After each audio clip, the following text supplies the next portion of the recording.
Michael Reddington, welcome to the Human Capital Innovations Podcast. Thank you very much. I appreciate you having me. Yeah, I'm so excited to have this discussion today. I was really fascinated as we were doing some of the pre-interview preparation and some emails back and forth and just getting a sense for where we could take the discussion today.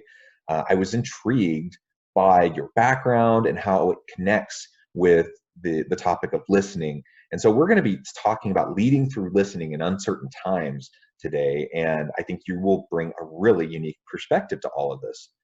For the listeners, Michael Reddington is a certified forensic interviewer and the president of Inquasive Inc., a company that integrates the key components of effective non-confrontational interview techniques with current business research for executives. Using his background in forensics and his understanding of human behavior through interrogation, Reddington teaches businesses to use the truth to their advantage. Michael received his bachelor's degree in business administration and management from Southern New Hampshire University and received additional education on negotiation and leadership and a degree from Harvard University. He currently lives in Waxhaw, North Carolina. I'm not sure if I pronounced that correctly. And for more information, you can visit his company website at inquasive.com. So thank you again, Michael. It's a pleasure to be with you today. I'm excited to have this discussion. And I'm just so curious how you started to make that connection, from interrogation, to how listening can be used with executives. So we'll get into that. But first, I want to give you a chance to share with listeners anything else about yourself, other background information, and then we'll just launch in. Well, I appreciate the opportunity. And again, thank you for having me today. I've been looking forward to it.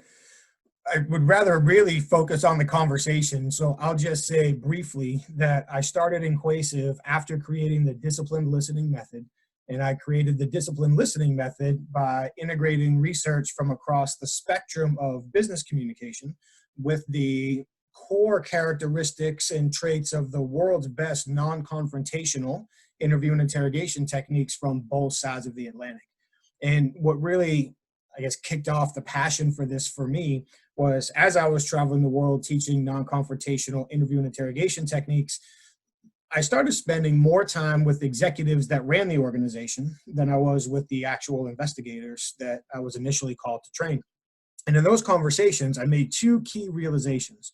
The first is that the very best interviewers and the very best executives capitalize on the same two core skills, vision and influence.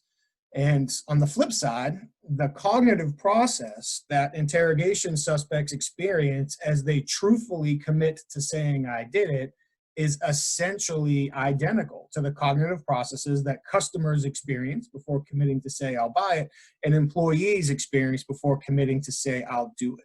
And in order for us to capitalize on those, we really have to listen. And so much has been said about listening, and I know you do a lot of work in that arena as well. But it's really being patient enough to let the conversation come to us, to identify new opportunities to establish unexpected bonds with people, and being able to tie so many different resources together to really deliver that message has been a fantastic experience for me. Well, yeah, that's so interesting. And listening is vital. It's so important to being effective in the workplace. And so I'm curious, I mean, you just spoke to it a little bit, but how has being an interrogator, what has it taught you about being an effective leader, and how can leaders better lead by listening? I guess solicited, you asked for it. Usually I say my unsolicited opinion, but you asked for it. I appreciate it. My opinion is that interview and interrogation is a white-hot microcosm of leadership. Because essentially what happens is you get, there's different applications, but especially in the world that I come from, you typically get one interviewer in a room with one subject at a time, and there isn't, in most situations, there are no, at least initially, there are no real shared interests. There's no real shared opportunities. We have to build rapport from scratch. And coming from the world of non-custodial interviews, we typically have less than an hour to get the information that we need. And the majority of the victims, witness, suspects, and even clients that I spoke with had more motivation to withhold the true story from me than they had to share the true story. So really learning what it takes to find new and unexpected opportunities to connect with people became one of the absolute keys. And we can't do that unless we're truly listening.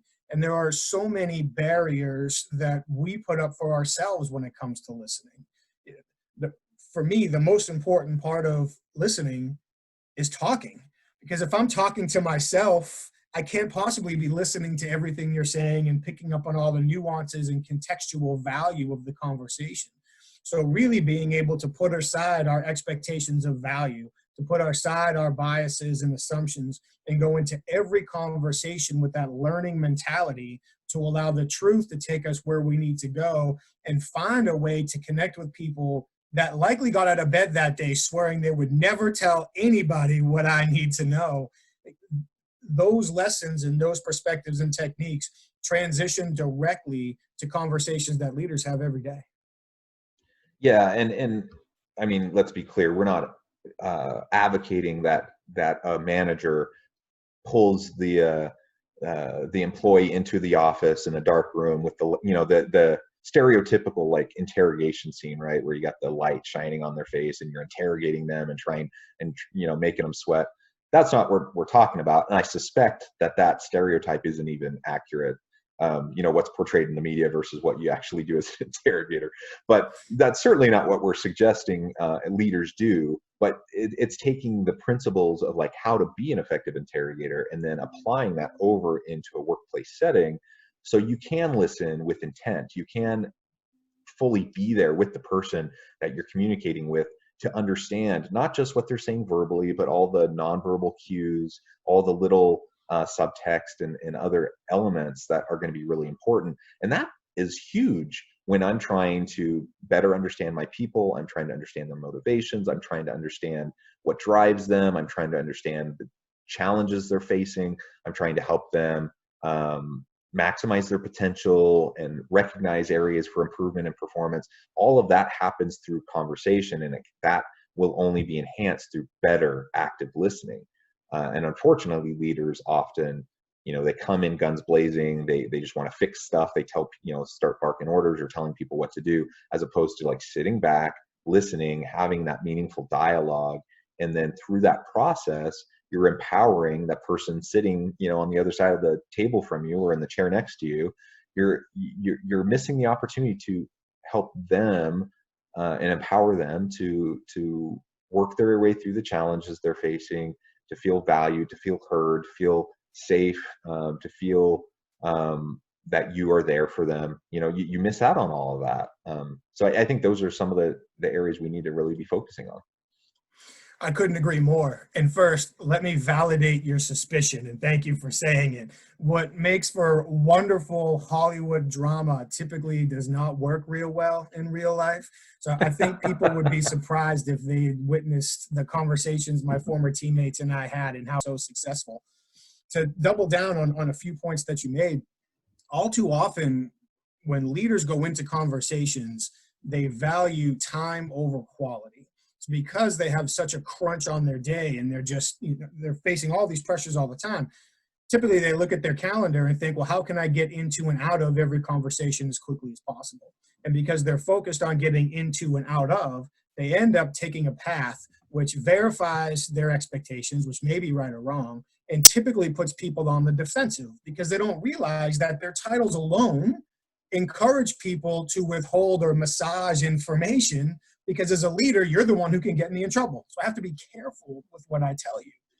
And on that same thought, generally, the number one fear that stops most people from doing most things isn't failure, it's embarrassment. So if we're not listening for those cues, and if we're not conscious about how we're engaging in that conversation, we can inadvertently take a parental approach or say something that we thought was okay, but didn't land so well with somebody else. And now they're embarrassed, they're defensive, they're guarded, and we're getting less valuable information to help us achieve our goals. So much of listening is, we said the most important part is talking. It's not just in our own head, but also how we approach people and give them that opportunity. I think if some of the best advice I ever got, and it took me way too many years to listen to it, was let the conversation come to you. Just be patient and let that conversation unwind. And there's no telling what you can learn and how we can connect. And if leaders can flip that time versus quality focus, their achievements will likely reflect that. I love that. And I think let's pivot a little bit and take what we were just talking about and apply it to our current context that we're in right now. We're in the middle of a pandemic. We're dealing with maybe probably not unprecedented, but certainly heightened levels of social unrest, geopolitical tensions. We're in the middle of an election year here in the U.S., and there's a lot of angst around that. Black Lives Matter, all of this is happening and is framing the context in which organizations are trying to function and to lead their people. And really, I think you said it well as we were preparing for the interview. It really just comes back to uncertainty, right? So how do you take what we've been discussing in relation to listening and leading through listening and apply that? I mean, obviously it's important at any time, but particularly in uncertain times, in times of heightened anxiety, heightened stress, how can we leverage listening to better lead people through uncertainty? Great question, and so true. What we're experiencing right now may not be unprecedented. I feel like it's safe to say the intention and coverage of it is unprecedented, just based on the technology we currently have available to us, which certainly adds to that heightened level of experience for us. So there's two ways for that. And the first is for us. And when it comes to listening, again, I truly believe that so much of listening is an emotional experience, because as we take in information, we start immediately fitting that within our self-image and our expectations and our previous beliefs. So as the information we receive starts reacting with that, now we start thinking or preparing, are we going to defend? Are we going to accept? Are we open? Are we closed? So really for us, one of the first steps is to try to, as much as possible, delay, we probably can't disconnect, but at least delay that emotional facet of listening. And that really starts by understanding the goal of any conversation. If we're able to go into any conversation, not the polite social conversations, but if it's a conversation of substance, we should be able to clarify going into any conversation, how can this conversation get me closer to goals that I need to achieve? And if we can exercise that type of situational awareness and not lose sight of those long-term goals, then we can start doing a better job compartmentalizing these emotions that we start feeling as we take in this new information, and really start listening for value instead of opportunities to defend.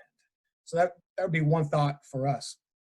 When it comes to inspiring people to share more, the question becomes, how do we empathize during tough situations? How do we empathize with somebody else who is experiencing stress and uncertainty at a level different than us? And one of the challenges that leaders face is generally they'll get the uncertainty first. They'll navigate their way through it. Then they'll go ahead and communicate based on their completed navigation to an audience that's at the first step in that process. And now there's the disconnect because, well, I'm okay with this. Why aren't you okay with this? When in reality, we've known about this for 2 weeks. They've known about it for 2 seconds. So in order to try to help with that, we often ask people to consider, prior to engaging in any conversation of substance, to ask themselves not why should someone agree to what I want or commit to what I want? Why shouldn't someone agree to what I want or commit to what I want? Because by asking that question, it allows us to truly, at least as close as possible, consider their perspective, consider motivations they may have or fears they may have that run contrary to what we're trying to achieve, and then adapt how we approach them.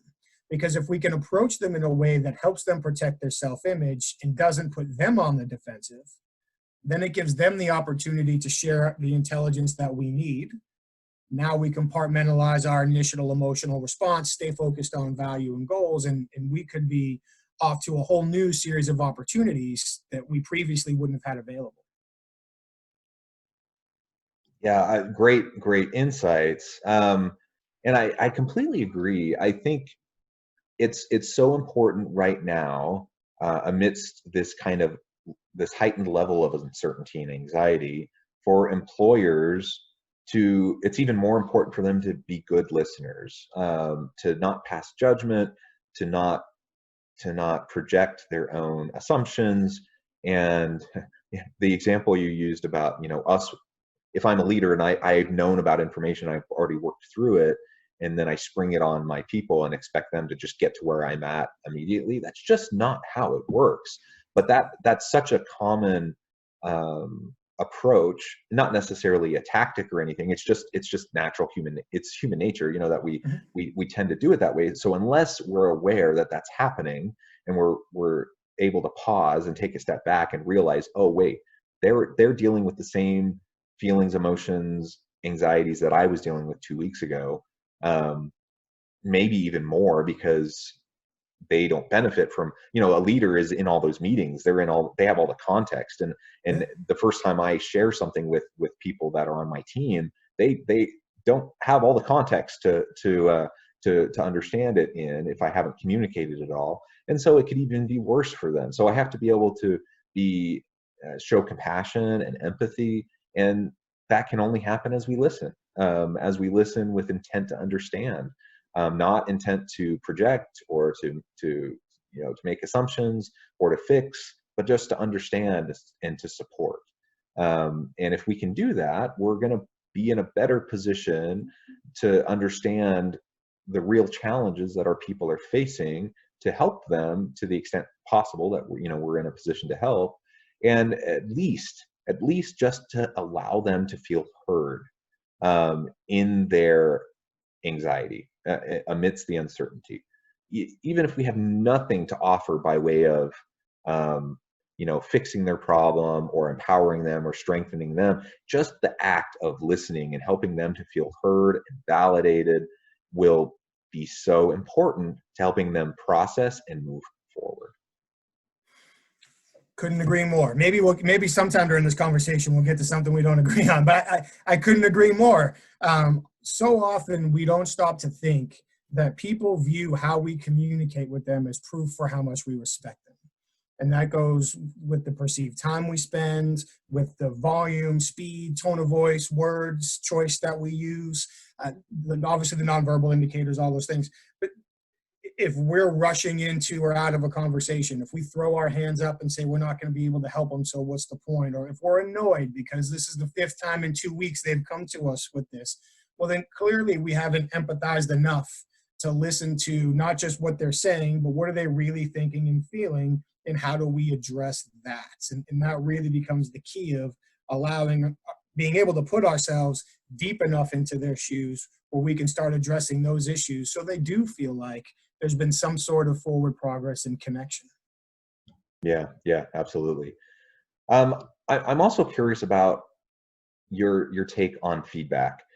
So one of the roles as leaders that we have is to be able to provide meaningful, timely, substantive feedback to our people so they can, see their potential and then work towards reaching it, right? And improve their performance. Most people can't just magically improve unless they're given good quality feedback. So how do you see listening connecting to our ability to then provide that feedback, and how can we do that more effectively? Inextricably.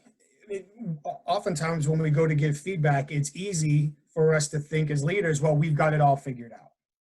And just like any client that ever called us for an investigation, if they were to say, I've got it all figured out, well then A, why did you call us? And B, were you there when the crime occurred? Because unless you were, you don't have it all figured out. And often as leaders, we fall into the same trap, whether it's based on our experience or our biases or our assumptions, whatever it is. We decide we've got it all figured out. So it's easy to go into these feedback conversations in a confirmation mentality and not in a learning mentality. And if we can engage in that conversation in a way where, again, we allow the conversation to come to us and we start listening for these maybe hidden or obscured fears, motivations, concerns from people, now we can connect with them on the level they really need to. When it comes to feedback, one of the things, and and I'll keep it super brief. But one of the approaches that we really work on taking is work towards our core point, not start with it. Because people's defenses are typically at the highest at the beginning of the conversation. So if we were to sit down with somebody at the beginning of the conversation and say, you really need to do a better job coaching your people, let's talk about that. Well, we just picked a fight. Even if they're the worst coach in the world, they don't think that. So now we just created conflict. But if we allow them to share excuses and we capitalize on them, this is like inverse thought processing for so many leaders. If we allow somebody to talk about how busy they are and how they're pulled in so many different directions, and we let them run with that, and then we say, yeah, we do have all those things going on, especially in a pandemic with everybody virtual and all these new challenges. So with that, let me ask you this. How many hours in the last month would you say you've worked on coaching your people? So we lead our way to it and we use the excuse. So that way he's not confronted with it. We work our way to it. And then when he says, well, probably about maybe 3, we know the answer is 1 or less.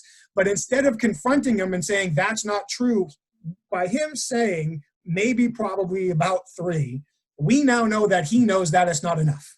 So he gets the message, and now we can talk about prioritization and the effect and the impact, and we can create commitments for what this will look like next month, all in a way that allows them to protect their self-image. So as leaders, giving feedback should not be about, I am expert, hear me roar. It should be about connecting with people in a way that allows them to embrace that idea ownership for the commitment at the end, because they don't feel like they were confronted along the way. Unnecessarily. Sometimes people need that confrontation, don't get me wrong. But at least at the beginning of the process, it causes more harm than problems it solves. Yeah, you don't want to get someone defensive and putting up walls, because then at that point the discussion really doesn't go anywhere. And so you're absolutely right. There are times where confrontation needs to happen, and that can happen in a skilled manner. But if you go in guns blazing, you're shutting things down before you even get started. 100%. And managers, leaders, they have to deal with those types of difficult conversations all the time. And what I've observed is that most leaders don't know how to do it well, because they're not good listeners. And then they try to puff out their chest, or put out their feathers like a peacock, and show their strengths, show their power, show their authority, rather than trying to have a meaningful connection with the person sitting next to them. And then they don't really listen, and then they just say things that get the person defensive. And so rather than having a meaningful conversation that will allow them to get to the nitty-gritty of what needs to be addressed, they never even get there. And so a lot of leaders don't know how to do it. They're not skilled, but a lot of leaders also just aren't comfortable. They just, because they know they're not skilled at it, they just try to avoid those conversations.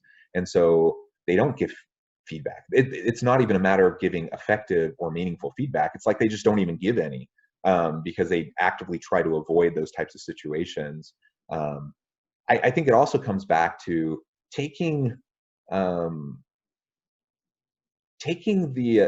pressure off of these conversations by just making them normal. Make it part of the culture, that you're going to have a mentoring and coaching culture, that everyone expects that you as the boss, but everyone helps everyone. And if you see someone struggling, you're expected to step in and help them and have a conversation and help them figure something out. As a leader, you're expected to have regular conversations, and it doesn't need to wait until like a 6-month or a year-end performance appraisal, right? But it can happen weekly through just you being connected with your people. If leaders can do that, it takes the pressure off of trying to say everything perfectly. And our people don't expect us to be perfect. They know that we're going to say dumb things and put our foot in our mouth sometime. But if we start to build that relationship, and they know we're putting our best foot forward, they know we're trying, they know we're trying to show compassion and empathy, and that we're trying to understand, that will go a really long way into having those types of meaningful discussions. Again, 100% on board. Oftentimes when we look at our to-do list, the thing we want to do the absolute least is the thing that's most important. And it probably gets bumped onto a couple of different lists along the way. And feedback conversations are that for a lot of people. And so what they end up doing is avoiding it until they can't. So if you need to give me feedback, I'm sorry, I need to give you feedback. Literally one day you're walking by my office. I'm like, oh, hey, come in here for a minute, Jonathan. I've only got 3 minutes. Well, as soon as I say I've only got 3 minutes, I've told you that you're not worth 4 minutes of my life. And now I'm just trying to rush to get this crossed off my list instead of having the actual impact. Managers are rightfully often afraid of being micromanagers, and people rightfully don't like being micromanaged. So leaders will avoid these conversations because they don't want to micromanage people.